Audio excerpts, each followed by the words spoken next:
Welcome to K-Catalog.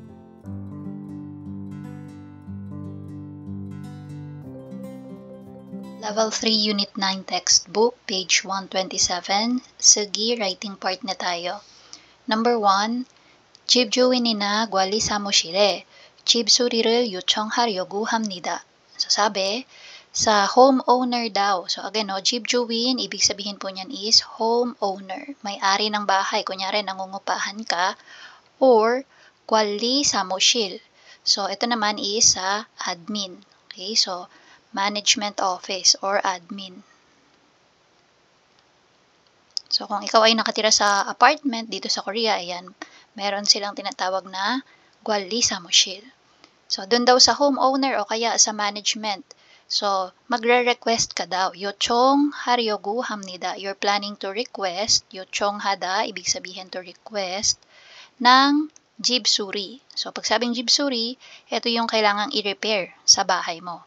So, kung ano man yung sira na meron sa bahay mo. Example, hindi nasasara ng maayos yung bintana o kaya yung pinto.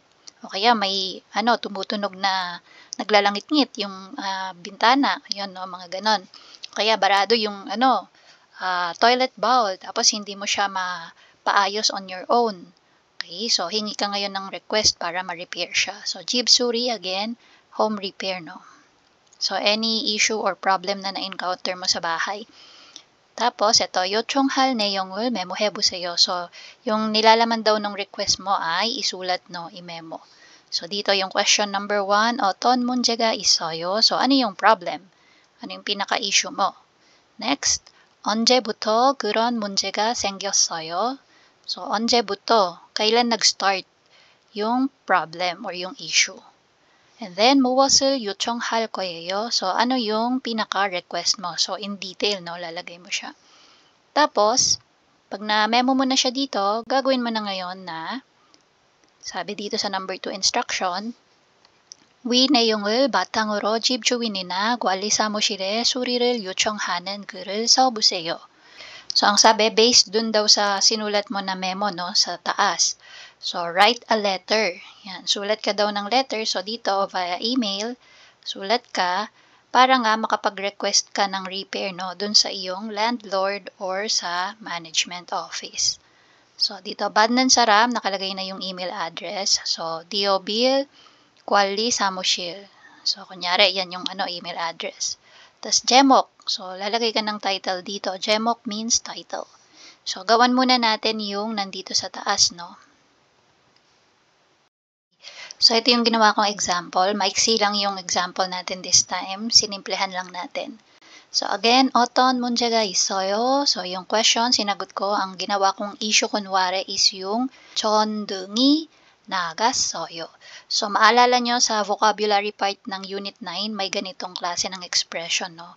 Again, ibig sabihin, pundido na yung ilaw. 전등, ibig sabihin yan is yung light, yung ilaw, tapos 나갔어요, ibig sabihin, pundido na. Then, 언제부터, so kunwari, simula nung morning, this morning, no? 오늘 아침부터 문제가 생겼어요. Nag-start siya this morning. Tapos, ito na, yung iyong request. Kunwari, sabi ko dyan, 전등이 나간 것을 고쳐주세요. So, napakasimple, no? Pakiayos yung pundido na ilaw. So, kunwari, hindi ako marunong magpalit ng pundidong ilaw, eh. Bakit ba? Di ba? So, re-request tayo na pakipalitan. Tapos, dito tayo sa baba. So, ganito, sinimplehan lang din natin, no? So, kunwari, ito yung title.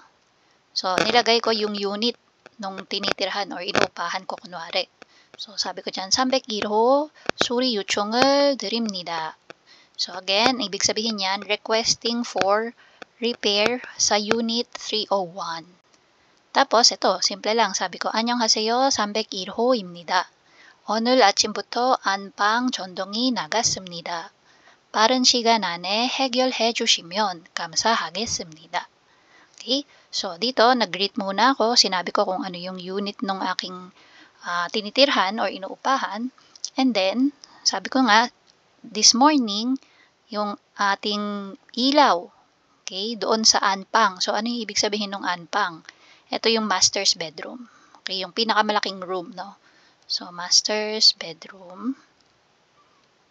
Ayan, napundi na yung ilaw sa master's bedroom. Tapos, parang shiga nane. So, ibig sabihin nito, sa as soon as possible, no, sa pinaka madaling oras, sana ay masolusyonan siya. Hegyol, hedyu, shimyon. So, ibig sabihin ng hegyol, to resolve, no.